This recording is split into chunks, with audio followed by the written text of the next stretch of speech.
Howdy, y'all, and welcome to Texas Watch for the week of Tuesday, September. I don't know what days are anymore. September 8th, yeah. There you go, 9/8. September 8th, 2020. I'm your host, Projekt, and joining me, as always, is the Tracer main with the biggest brain, Zay. What up, man? Oh my gosh, our seasons are over. Yeah. But I mean, we're here. We got Texas Watch to talk about.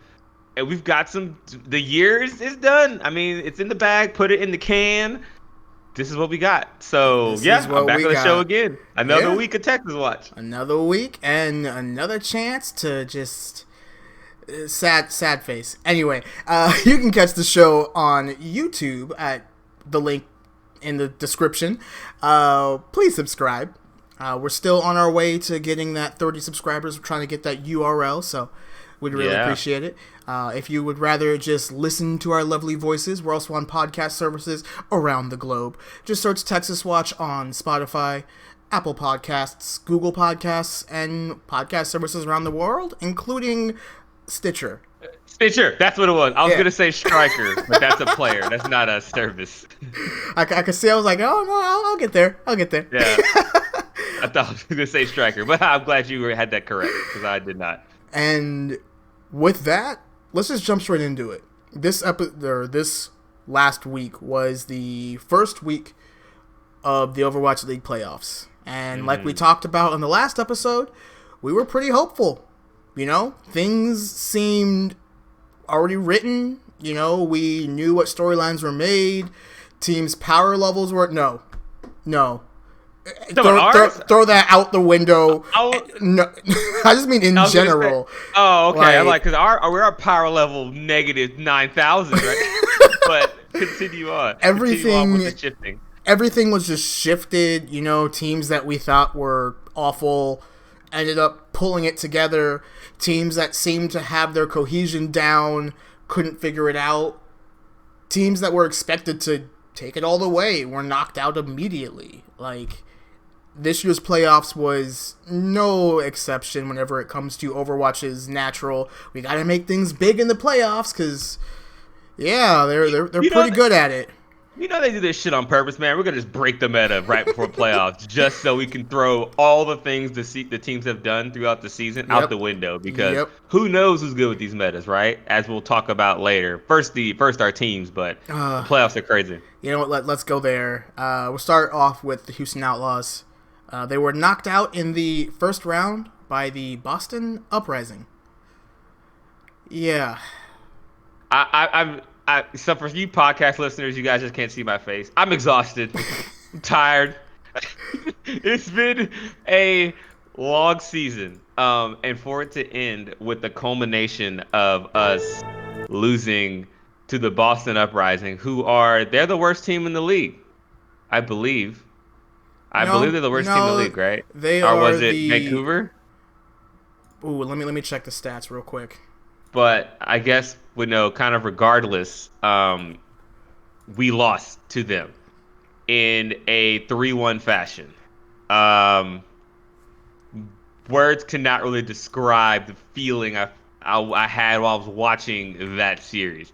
We were outplayed completely by the Boston Uprising because we decided, I guess I don't want to blame it too much on the comp, but we ran Pharah and Tracer the entire game with Blase on Roadhog, and it didn't work out at all. Blase got wrecked by Fusion's Roadhog.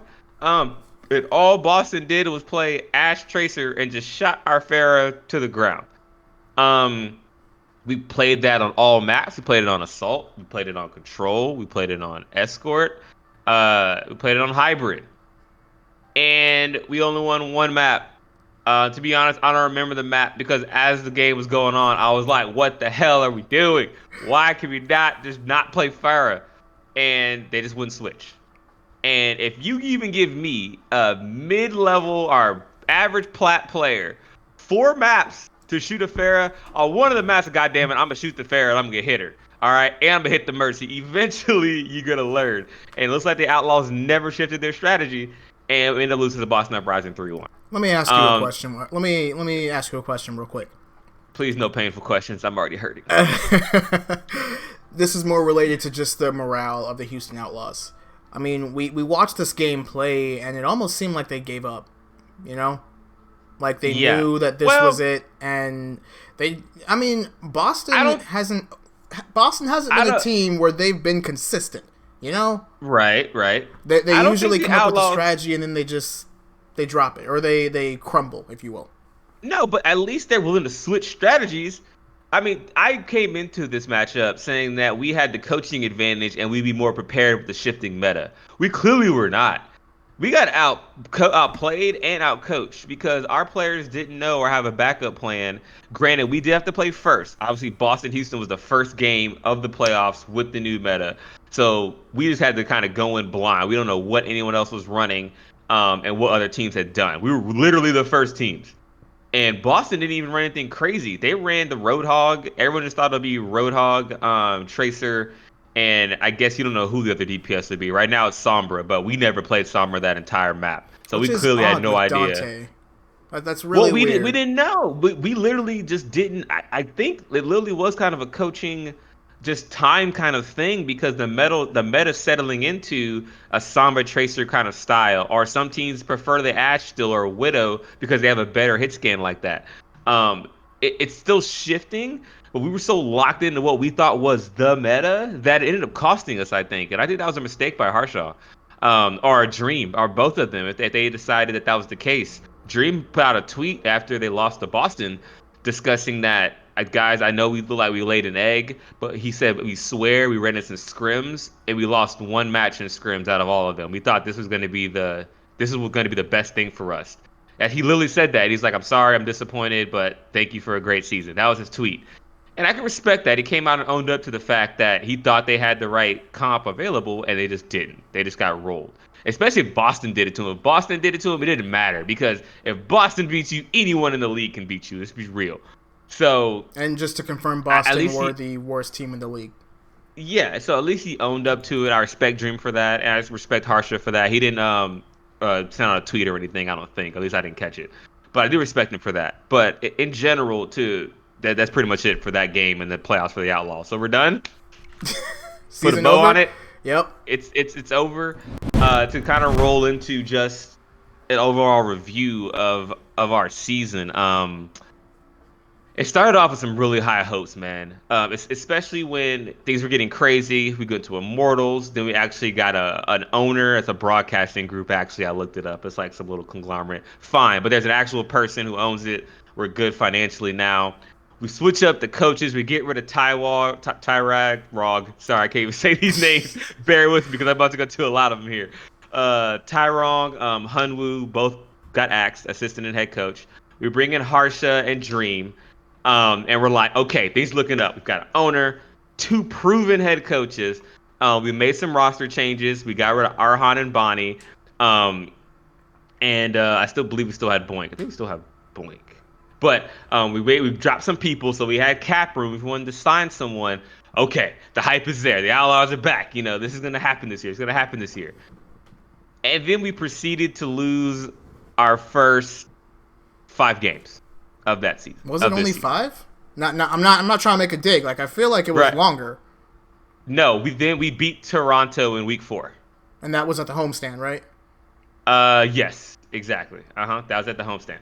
So, yeah, we did that, and we went on a 2-game win streak. So we were 0-5, then 1-5, 2-5, and then 2-6. They get 2 wins, so 4-6. And then proceed to go on. I don't even want to count the teams. We just lost a lot of games. It looks like what 7 was straight? The Outlaws' end record? I believe I got it right here. 6-15. 15. 6-15. So after I just ripped those 4 wins I ripped off to you were in the first 5 weeks. No, sorry, first 10 weeks. Overwatch League is a 27-week season. 4 out of our 6 wins came in the first 10 weeks. So as a whole, we just got rolled, man. Let's just be real. I was optimistic. What do you think happened?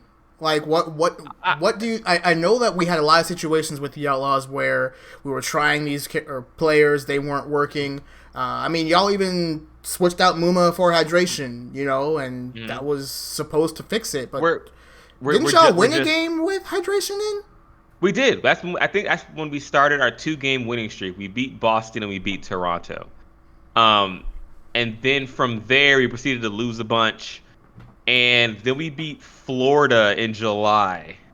But at that point, hydration was already pretty much a mainstay in the roster. Yeah. So we got our 2 wins, then we proceeded to lose everything. I think the overall complication was we just need better players, dude. I'm just gonna be real. I don't mean to go Stephen A. Smith on everybody, but like let's I just be real. mean, I'm literally right there with you. We'll get we there when we talk about Dallas. We'll get there. Yeah, we just need so Dante obviously MVP of the team, a sure standout, has carried a lot of the games. I do also want to give a shout out to Projekt Zay, who I forgot to mention we did pick up at the beginning of this season, um, who complements Rappel really well. I think they're an above average support duo and are, excuse me, very flexible. They're able to run the Moira Lucio very well. They can run the Ana Zen. Repel's a great Zen, and Jackson can play the Ana. They're not the best. They're no Twilight Moth level stuff, but they're an above average support duo. So I think that we have some serious problems on the tank line. I think Meko is an average main tank. After this season, I'm gonna say I'm not very impressed. Wait. Meko's Uh, the off tank. Did you mean yes, Muma? but I said both tanks. We need Oh, we need both tanks to play a lot better. well, Um, Meko. I mean, he was the off tank for the New York XL for 2 years. I think that true. qualifies him as a good tank. At But least, hopefully. what have you done for me lately? Yeah. I hate to be cutthroat about it, 'cause this is my Yeah. team, and that's how if anybody if you get to know me, as you listen more to this podcast or anything else I do, the more I love a Anything team, the else you more do? What else do you do? Hold on. What else do you do, Zay? I do. Are you doing other shows besides Texas Watch? I do have a sports podcast. If you feel free to listen to it, I don't want to plug it into this one too much, but it's called Zay and Teddy's Excellent Adventure. We talk about sports. So if you want to hear me talk about things when it comes to traditional sports, feel free to check it out. It's on all major streaming platforms as a podcast. There you go. See, I gotta lift up my bros. Gotta lift them up. Appreciate that. Appreciate that. So yeah, the teams that I love the most, I criticize the most. Like it's just in my nature. I'm kind of a little perfectionist when it comes to that. I could see the flaws because I just watch the team so much. And for ours, I think Meko had a down year. I think that, especially when it came to the Roadhog and stuff too, we couldn't even play him. Meko doesn't play Roadhog. We had Blase in there on the Roadhog and Hydration and Dante as the DPS dealers. So I think he's, in a similar situation to where Note was before he started expanding his hero pool. He's a great diva, but man, if diva's not in the meta, we got to run like Zarya or something. Our And Sigma, Diva got a lot he of nerfs this year. yeah, Well, she got knocked down. yeah, he's okay, and that kind of showed throughout the season. I don't know if our main tanks were just that bad. I mean, in his defense, Hydration, who doesn't play main tank, was our starting main tank, and Muma just I don't know what his place is in all of this. I'll get to kind of predictions for what I want to do later, for our roster. But for now, yeah. So to be fair, Meko didn't have a lot to work with on his tank line, but he still got to play better, man. Like he's reminding me and being into that category of remember when Hotba was a huge, amazing diva, and now he's over in Korea or he plays for Guangzhou, I think, and he also gets Sounds right. rotated out of the lineup. Hotba is not doing well either, so things change very quickly in the Overwatch League, baby. Yeah. If you're not hot, you're cold. There's no lukewarm. You can't be lukewarm and win a title. So as far Yeah. as our year in review, Meko did not stand out to me at all as a difference maker. Not really at all. Um, and the fact that Hydration carried on main tank shows how bad Muma was playing at that time. Maybe he's come back. Maybe he has a resurgence. But right now, it's just not looking like it. So with that said, when we went on this ripping losing streak of, I don't want to count it, depresses me. So we eventually won a game Week 22 against Florida for our fifth win. It was a great feeling. Hydration played. I think the meta had just shifted. I don't remember exactly what the meta was at the time, but it was something I think we could both play. Maybe it was double hit scan. I think it was Lynx or Dante. And we outbattled them. It was a great match, and we weren't expected to win that. So props to the guys for that. And then our final wins of the season were the Washington. Well, no, we lost to the Justice. I'm sorry, in week 25. No, our final win of the season was against the Valiant. Remember Nope, that I'm game? looking at the wrong thing. No, we lost that game actually. Sorry, I had to because it flips back and forth. So the Valiant beat us 3-2. So our last win of the regular season was against the Florida Mayhem on July 3rd. And that's when the Mayhem were at their lowest in this Yep, and season. it is now September 8th. Exactly. And there's something about Texas teams and long lost streaks, man. Yeah, so, and I don't want to make this a negative Nancy podcast. This is just my year in review of my squad. I love you guys. You guys are the best in the world. That's why you do this and get paid to do it. I am the media. This is my job. I wish it was my job to just to just get paid to just talk shit, be real, about this kind of stuff. But I just want to say that I'm really disappointed with the product we put out this year. Especially with the fan base and the amount of hype coming into this year with the changes we had made. At this point, the only thing we can change is the players. That's it. I think we have the coaching staff. They're doing the best they can to work with what they've got. We've got the money behind us. At this point, these guys just got to go out and play. Linkster underperformed this year. He kind of came back a little bit towards the end, but he was gone for a while. Dante is solid as a rock. Know to expect every time, every week. Hydration is good but exploitable. The games we lost, they just blew him up. He dives in as Winston. I just kill him. He's dumb, and they just kill him, and then that's it. And our support line are doing the best they can, right? I mean, Meko does peel for him pretty well, but you can only do so much. People are dying all over you. So well, So, you just said you gotta make roster changes, but you just said great things about all six people on your starting six. oh, I can find good things about all of them. I mean, they're in Overwatch League. They're good at certain things. But I think if you want to go to the next level and at least get 10 wins in a season, Oof. then we need to, I think, wipe the tank roster, bring in some young talent. We've got to be one of the oldest rosters in the league. Are you? Every How old is everyone? Well, I maybe I don't know. I don't mean by age, but as terms of Overwatch experience, Yeah, right? yeah. Look at all the teams in the are really in the playoffs. They got Sparkle, who's a rookie. Yaki's a rookie for the Mayhem. The Shock, well, they just picked up Twilight, but there's some fresh good blood in there. That's just like Hans. that's Who's their really other DPS? Tayo. Tayo, yeah, he was in contenders. He's been in Overwatch for a while though. He's just been in contenders for a long time, Okay. but Okay. he's new to a rookie in the league. We who have you picked up in the league that's a rookie? Everyone on our team has been in the league at least like 2 years since it started.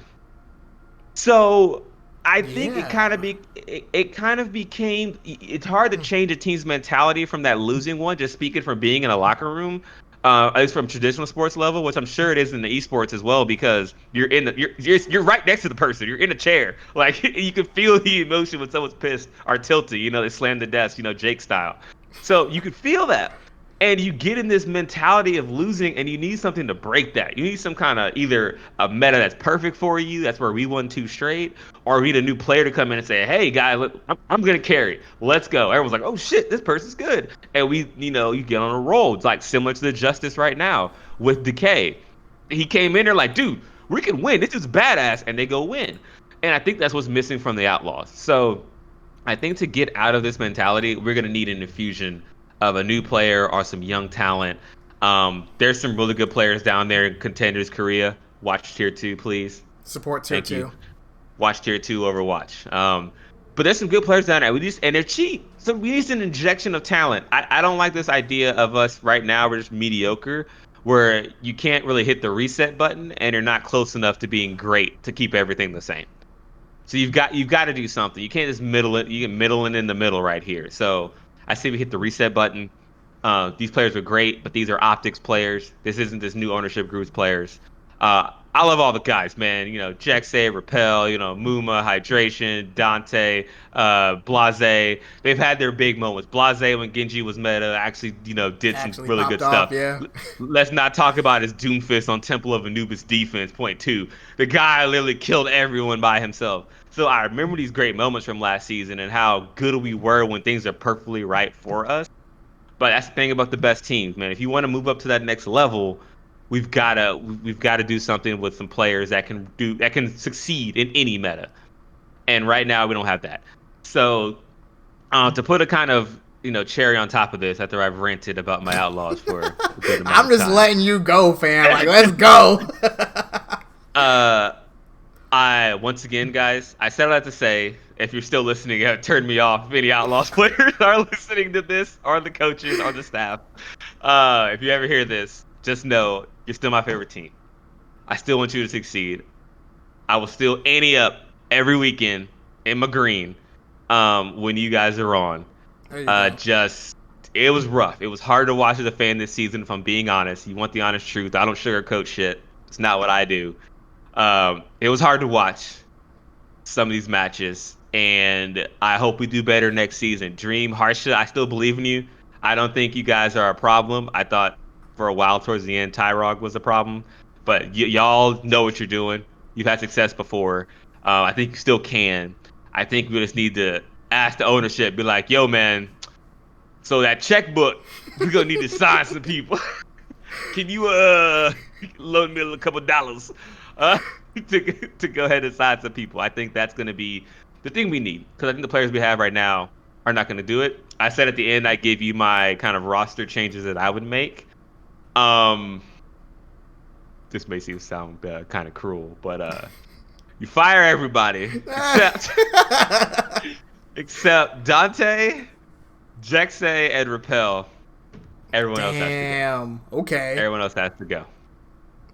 I look forward to. Where's my? I would drop my mic, but it's held up by this bar. But I drop it and walk away. Well, I look forward to the Outlaws' 2021 season. I hope y'all can turn it around, because coming from a team from the other side of Texas, it sucks to lose on a losing streak. Yeah. Trust All me, that to I say know. too, at least all of our team liked each other all season. I can't say the same about another team on this show, but all our guys liked each other all season. Hold on, let me get ready. Let me get ready for the next segment. Oh, please, yeah, sip the tea. Oh, let me sip my tea. I'm enjoy this. So, we're gonna talk about a little team called the Dallas Fuel. Excuse me. A team owned by Envy, also owned by Post Malone now, so that's kind of cool, I guess. Yeah, actually, that's pretty, yeah. That's We pretty got cool. Post Malone too. We have HEB still. Anyway. So do we. Exactly. We have nothing. We have nothing. We have nothing. Oh, sorry. It's okay. It's okay. That's still the thunder. Continue. I'm salty. I mean, I kind of am too. Like, not only did the Fuel have a mediocre season this year, but it wouldn't be a Fuel season without a shit ton of drama. Like, why can't we just have a regular esports team and then we just play the sport? Like, why is there always got to be so much extra? And, I mean, this season at the start was really hopeful. I mean, we had a solid tank line. Note and Gamsu are still great.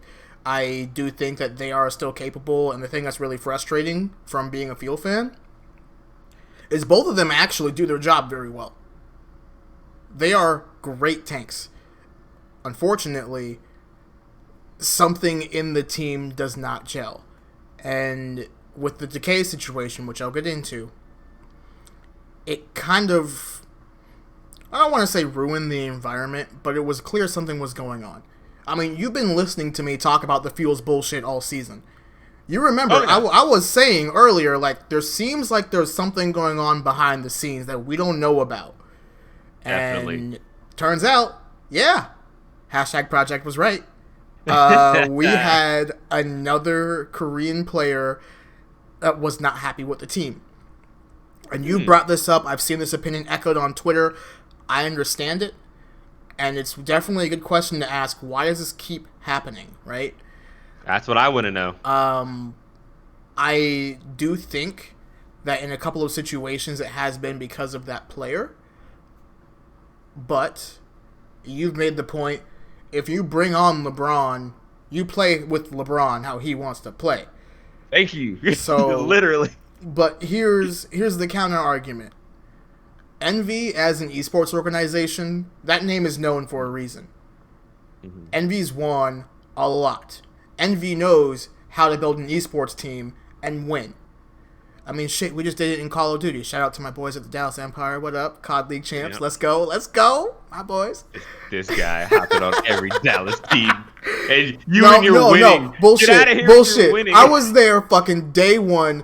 Fucking Dallas Empire. I was like, ooh, okay, these boys got what's going on. I like the team. They were full of rookies and pros that had been there for a while. I thought that team was competent. I knew that team was going to go far. And guess what? They did. So, they did. Empire point out of there. I'm nothing against the Empire. Good call. I'm sorry. I'm not used to teams with this winning thing. This winning thing kind of hard. Because bringing it back to the Fuel, it's like we've been on this struggle for 3 years now, and year one, okay, that was early Overwatch League. No one really knew what they were doing. We had a whole 3/4 of a season with a coach that, oh god, we don't even need to go over the Kai saga again. Oh god, I feel so long ago too, though. It really does. It feels so long. And then we had last season, and then most of this season, which is the Arrow saga. Fucking Overwatch League is just like an anime. What? Oh, yeah, at least your team is. Absolutely. Your team is an anime. And it's there's so much drama, and I honestly think that one reason why we have that clashing, right? Going back to that point of if you have LeBron, you want to work with LeBron, right? Because Envy is a winning organization, they're gonna coach their teams the same way. I have a feeling that the coaching styles of the Fuel organization, because let's be honest, even though Arrow was the head coach, he still had to listen to the people above him. There were still other Envy staff working on the Dallas Fuel. Sure, he may get final say, but there's going to be input from other people. A team is a lot more than just head coach, assistant coach, and players. So you think actually, my question would be, do you think Envy being as large and powerful as an organization as they are was a detriment to Decay being there? I don't know if I want to say a detriment, but I feel like it's the only word that kind of makes sense. We've seen it over and over again where we have players, especially of the Korean variety. Also, don't forget Closer. What happened to him? Just I don't want to play about anymore. That. Yeah, I forgot about Closer. we have a tendency to have really good talent, but for some reason, not for some reason, it's because we don't want to practice like they want to practice. We don't want to. If you've noticed, most of Envy's teams are Western. Oh, yeah, for sure. Western, for sure. or not from a Asian country, I guess. Absolutely. Because your founder, I believe, Hastro, is from Houston. Mm-hmm. So, which I didn't realize until recently. I think that's actually kind of cool. Texas native, that's what's up. Yeah, that's why his name's Hastro. It's Houston Astros. Yeah. Which I have more respect for him for that. All right, he's from Houston, so I can't hate too much because, I'm from there too. So. And it's funny how he moved to Dallas instead. It started all this shit. Yeah. Traitor. Anyway. That's allowed. I don't even know if I really want to get into the Fuel's gameplay because, again, it was a season of mediocrity. Everybody played well, but we didn't play great. I mean, going back, looking at the... let's see. Can I pull up the schedule for each team? I'm trying to, think. The games that Dallas won, right? Uh-huh. We know that they were of lower level teams, but did we ever beat, a top 5? I don't think so. Let me see if... Which, by the way... y'all just weird. Why doesn't y'all have a schedule? every website is different. I don't know if you noticed Yeah, this. Every team's website is different, and it's ridiculous. yeah, it's Like, so dumb. Like the Outlaws, I can pull up their schedule to see all their games, but the whoops. Fuel, you can't do that. Apparently, they just don't want you to know. You know, it's fine. It's fine. Let's just pull up the gameplay, and then I'll be sad again. Oh, I don't have to put up anymore. Well, that's fine. OBS, do your thing. Shimpium, pium, pium. I am also frustrated. Like, we had a promising season. Our DPS line was supposed to be unstoppable. We had the second superstar from Element Mystic who just won a title. We had the I don't want to call him LeBron because there are players who I feel like are in his level, but one of the Right. upper echelon players in all of Overwatch League was on our team. We had a tank line that was perfect. Two players who have been playing together for a long time, had great synergy, which is exactly what you need on your tank line. And they're veterans. Like, they know how to play an esport. So they know how to keep calm, how to keep your team calm, how to play the game. Exactly. Okay. You're And right. our support line, we had Closer, who was incredibly consistent.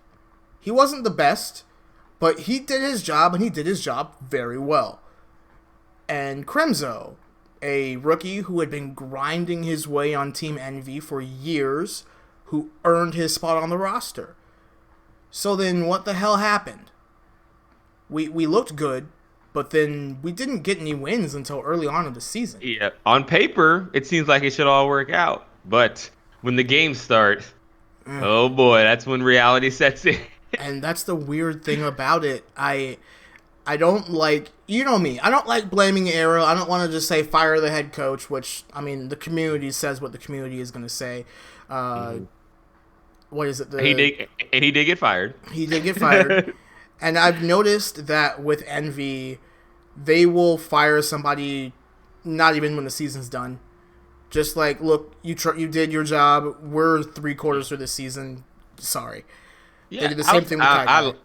I like those decisions, to be honest. I do like that you don't want to be quick trigger on your leader, obviously your head coach, but when it's just not working out, you've got to make a change, especially when it comes to the playoffs, because everyone gets in the playoffs, right? So who knows? The coaching change may have been what you needed, but you don't know. But I can admire the Dallas Fuel taking that chance. Hey, I'm So, also happy that we did have Young as an assistant coach, and he did stay.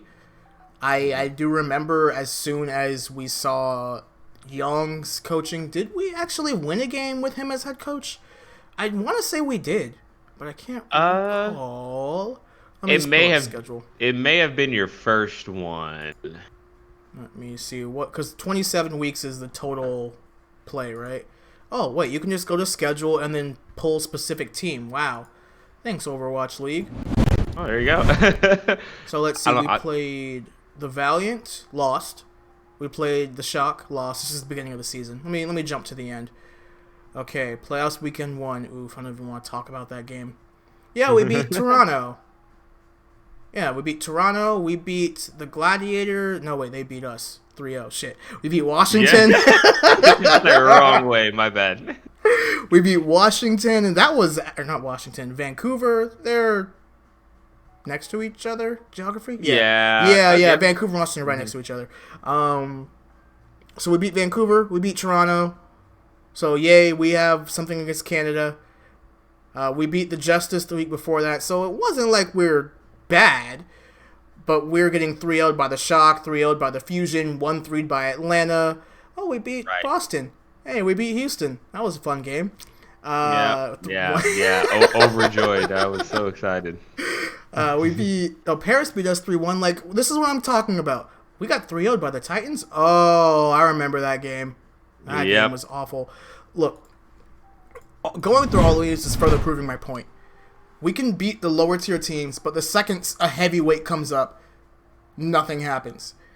I think that part of it is we need either a stronger team, players to want it more. I understand the decay situation. We might as well start talking about that.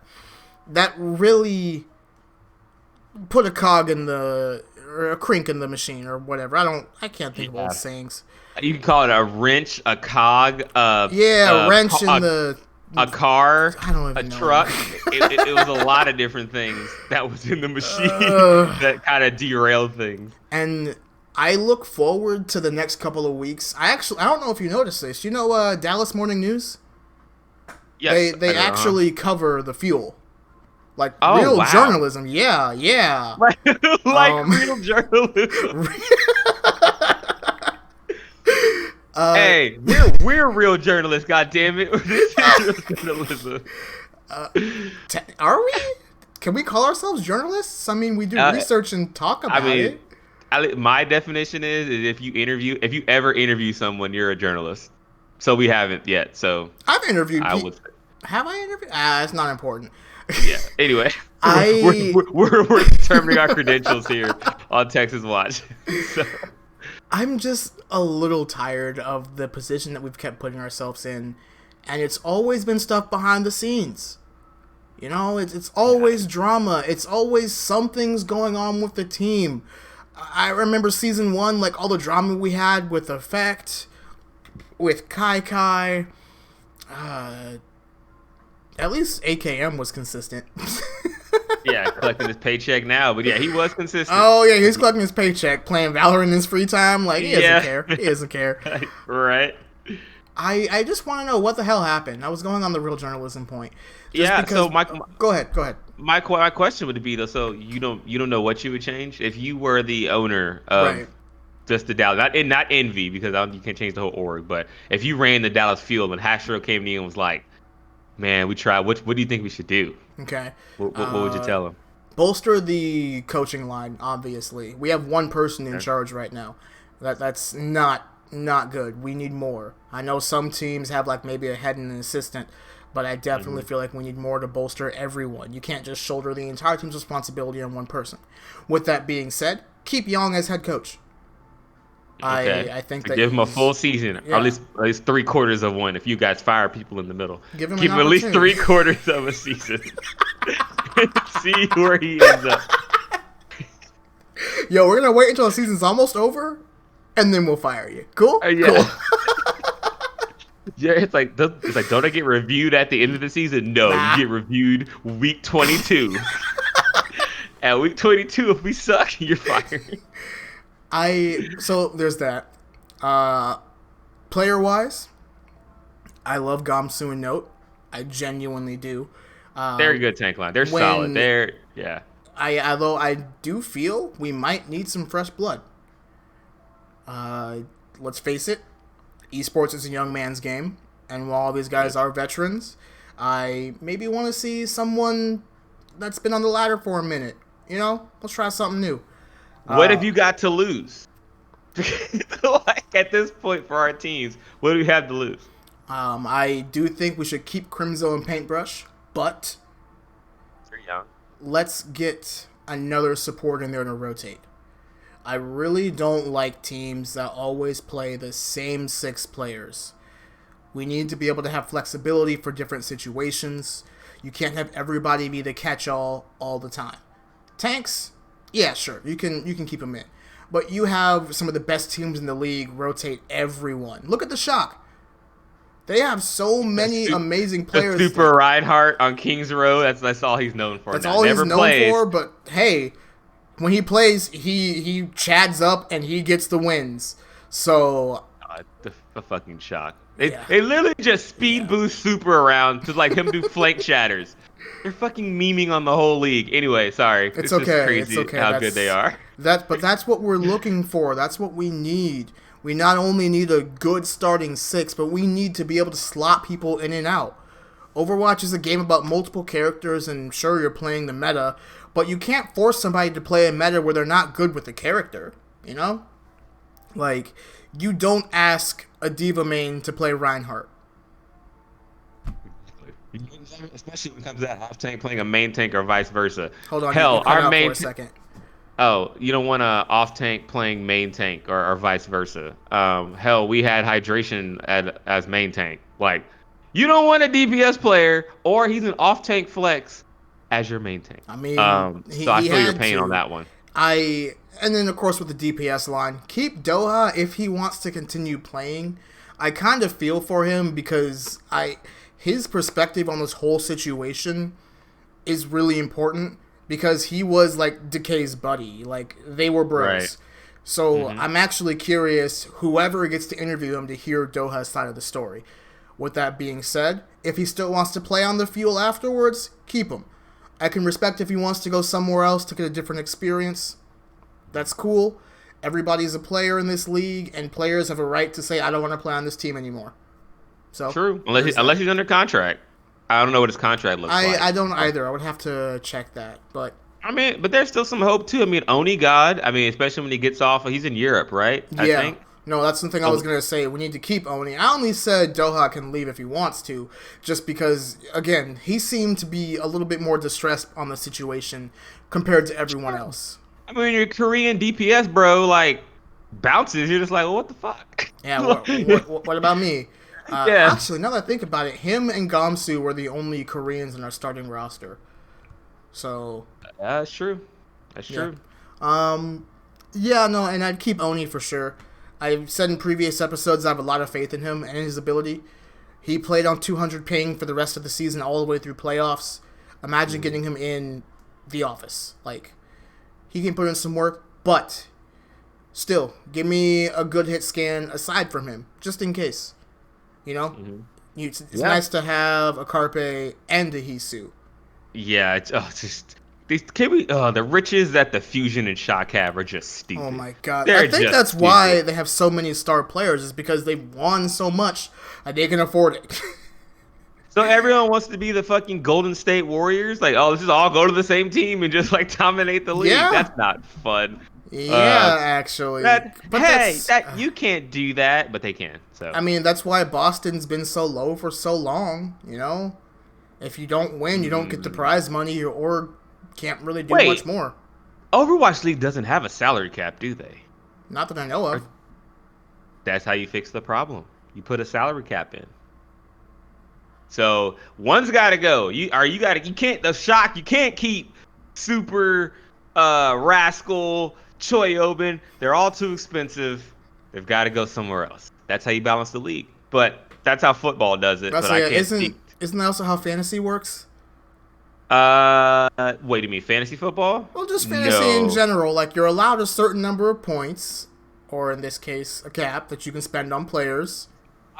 So there is a type of league that does that. It's called an auction league, where you auction players. Like, the number one player is like $20. You have $100 for the whole draft, and the number one best player in the league is 20, and so forth. So there's a certain type of auction draft, yes, but that's not the main one people play. Okay, but good analogy. I'm surprised you knew that. I'm impressed. That's called an auction fantasy draft, where you have a limited, so it balances out for everyone. So okay. I think that would be the best solution to kind of balance this out. But I don't think Overwatch really wants to touch what's happening right now. They're marketing Super. He's the guy now. Sinatra's left. To go on a huge fucking tangent, I'm so tired of it. I do not like them pimping Supers so much. It's annoying the shit out of me. Let me counteract that, though. The only reason why they're doing it is because Overwatch League has been losing money from Blizzard. Like, I don't know if you've noticed. I believe that. Not necessarily the quality, but the quantity of money that's put into this league is less than the other leagues. Interesting. Compared to the Call of Duty League? I feel like Call of Duty League was pushed a lot more than Overwatch League this year. I always saw COD League ads, but never really OWL ads. Also, if you remember at the beginning of the season, we lost a lot of talent because Blizzard just didn't want to pay them. Yeah, and you see Uber put out that tweet saying that he is now open to other opportunities. And people were like, what the fuck, are you leaving? And he's like, I'll still be affiliated with Overwatch League, but I'll also be doing other things. If he was getting paid enough, he wouldn't have to look for other things. That's what I'm talking about. Like, there are other esports organizations that are actually paying their people the money that they deserve. And not saying Overwatch League doesn't, but it's clearly a smaller priority to them compared to COD League, compared to Riot with League of Legends, or Valorant. Even though Valorant's still relatively new as an esport, I was gonna say, there are still still some need to of grow. the biggest names in esports talent are on Valorant broadcasts right now. That's where Golden Boy is. Yeah. Right through Do, Golden Boy, a shit ton of money. So here you go. Okay. do you think maybe? Hold on. Where's my tinfoil hat? Oh, I can't find it. So imaginary tinfoil hat. So like, what if they're doing that on purpose, right? Because Overwatch 2 is going to be, I say, more esports ready. Because remember when Overwatch came out, the fact of a spectator mode and stuff was just like, we didn't have anything like We didn't that. have anything like Replays, that.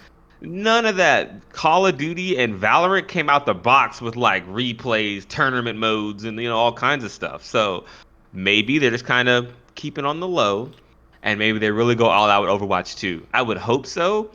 From what I've read, I've heard the problem with things like Overwatch, and kind of just esports in general, is getting people who are playing the game to watch the league. Yes. Because the Overwatch player base numbers have remained consistent, and it continues to make Blizzard money on a game level. People So still on a buy fucking loot boxes.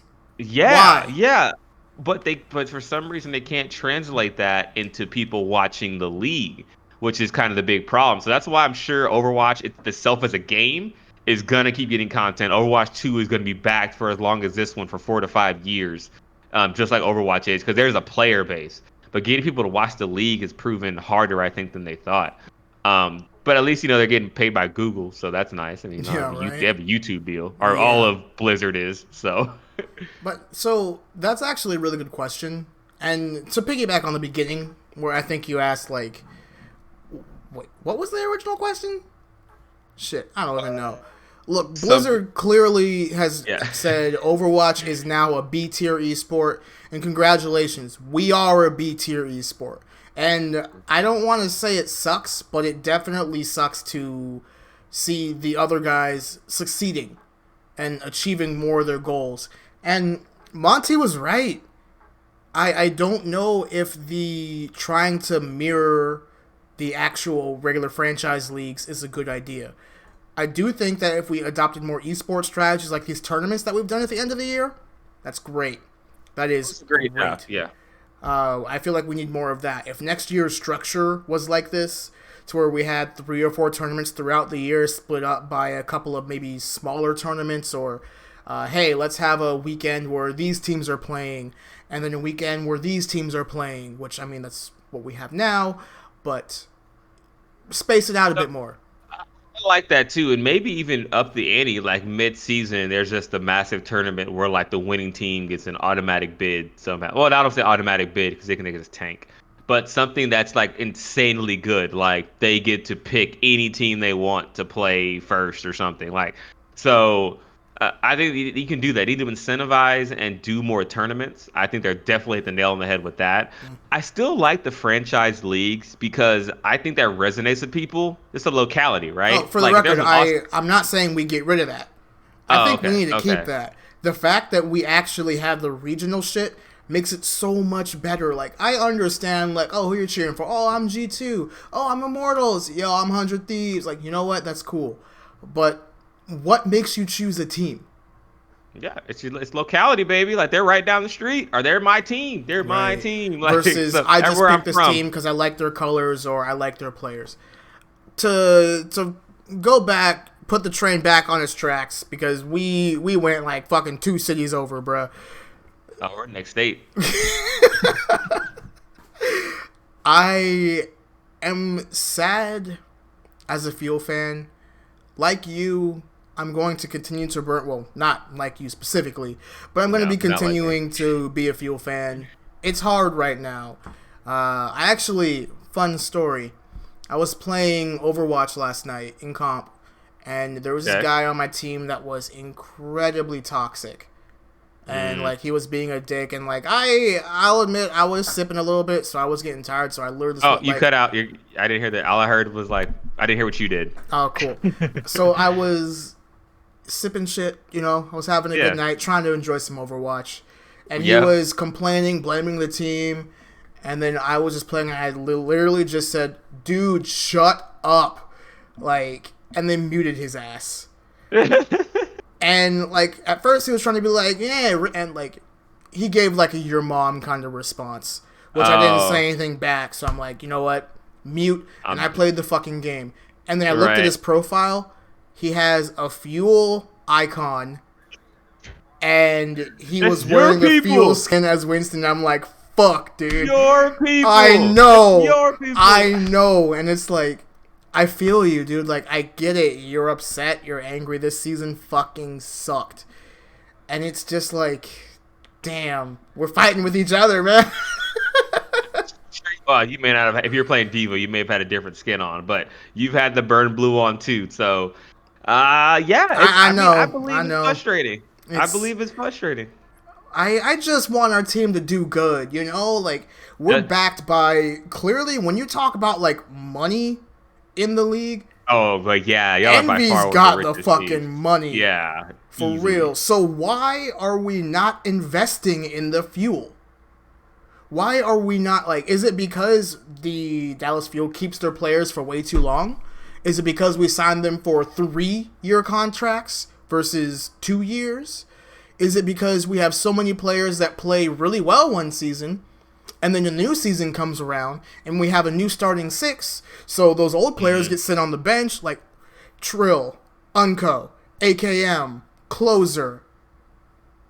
Maybe it's because, I don't know, because games like we mentioned before, which I considered A-tier, games, at least even for Blizzard, like Call of Duty, right? Right. Games like Valorant. So those games, a lot of time, I think it maybe comes down to a balancing thing too, because like when I said being esports ready, like, so of course those games have some, like in Call of Duty, you can't have a broken character. You maybe have a broken gun. You can just kind of tweak that, and it tweaks everybody because the gun's the same. So that's like easy as hell to balance in Call of Duty. Whereas this is, the character is the stat.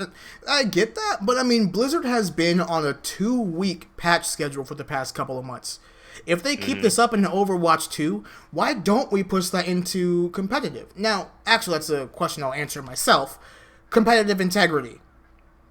It's really important, and with us putting so many patches out, it definitely raises the question of what do we do as an esport.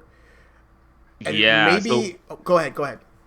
I was gonna say, so it's a gift and a curse, right? Because it keeps things so interesting, because if anyone who's watched the game or played it long enough, it's like, man, this hero's gonna come out now, all the things we can do and the possibilities, it's gonna be great, week. But it's a curse because new people are just like, what the hell's going on? I have nothing. But that's the case with a lot of leagues. Like, if you put out a League of Legends game or a Dota match, all I know is they're trying to get to that Spire thing and destroy it and kill the towers. In defense of MOBAs, you can't ask someone who doesn't play the game or has never played the game to watch that.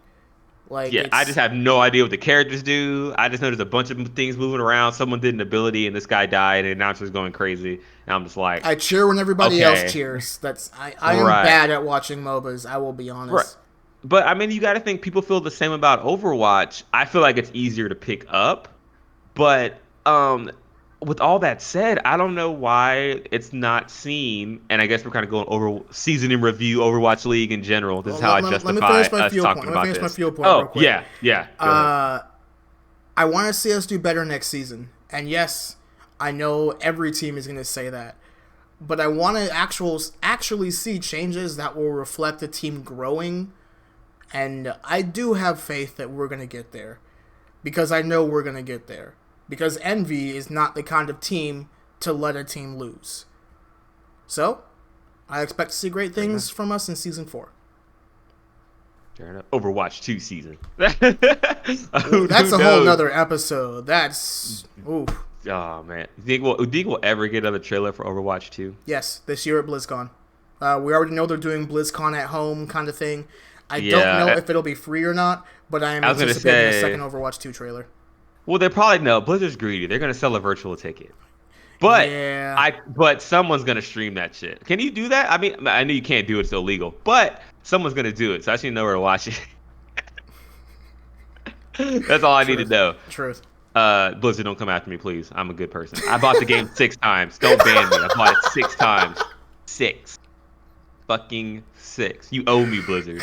You should give me a free fucking ticket, goddammit. So. I said it to say, if I find a stream, I'm watching it on that. Look, we know we're gonna get the Overwatch 2 content. I am afraid. I know I've said on the record that I think that we're gonna get it in May, summer of next year. Yeah, that makes But sense. thanks to COVID, we're now seeing a lot of things get pushed back. A lot of games that used to be on track are now, maybe not. And I have a feeling Overwatch 2 is going to be one of those games. Which, hey, a delayed game is eventually good, whereas a rush game is forever bad. Yeah, I was gonna say that's a good point, and you can never get past, or you can never have a second first impression, Yep. right? If you pick up the game and play Overwatch 2, and you're like, "Oh my God, this is trash. My heart is broken," and then I go play, I don't even know what I play anymore else. I go play fucking Tetris, and then, and then Hey, you uh, played Tetris Effect, though? I have played it. It's so crazy. That Hell game's yeah, fun. dude. I love that That game game. is fun. That game is fun. But if you delay and delay, and we get impatient, but when it comes out and I boot it up and play my first match, like this is what Overwatch should have been from day I one, I cannot then you've wait. got it. I can't wait till we get a beta, dude. Like, Oh, that's gonna be insane. and like, if they do it to where, hey, we're gonna invite seasoned Overwatch players, we're gonna get in. Yeah, like, are you kidding me? I have 1,200 hours in competitive. Trust me. When I play competitive, I'll be able to tell if it works or not. I'll be like, dude, no. I'll be able to tell the first 5 minutes, like, this is not a good competitive I game. want to try push. I Oh, really yeah, want to push try looks fun. push. Push It looks sounds fun. interesting to have like a new game mode. Real quick, we are coming close to time. Do you want to keep going on this topic, or should we save this for another episode? We can save it for another episode. I think that'll be, to be honest, we have some great content coming up because we do, before the season finale or the grand finals, whatever you want to call it, of the Overwatch League, there's a 3 week break. So maybe, we can see, you may see some content from us or hear some content from us. Maybe talk about Overwatch 2, some Blizzard stuff, general things we think about the meta at the time, and we can see. Yeah.